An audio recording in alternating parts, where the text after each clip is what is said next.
Bun. Nu zice Părintele, dacă muieți, ziceți după mine. Și a început Părintele să spună rugăciunea Tatăl nostru. Și atunci face, când ajunge pe la cuvântul și ne iartă, Doamne, pentru noi iertăm, face Părintele Arsenie ca un tunet, nu ne ierta, Doamne, că nici noi nu iertăm. Iată, iubiților, că aici foarte limpede este în evidență dependența noastră de aproapele. O spus Părintele că noi fără aproapele nu ne mântuim. Nu ne mântuim.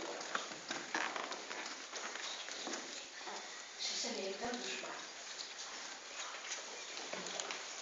A spus să ai atâta iubire de dușmani ca să se taie capul de 100 de ori pe zi și să ierți.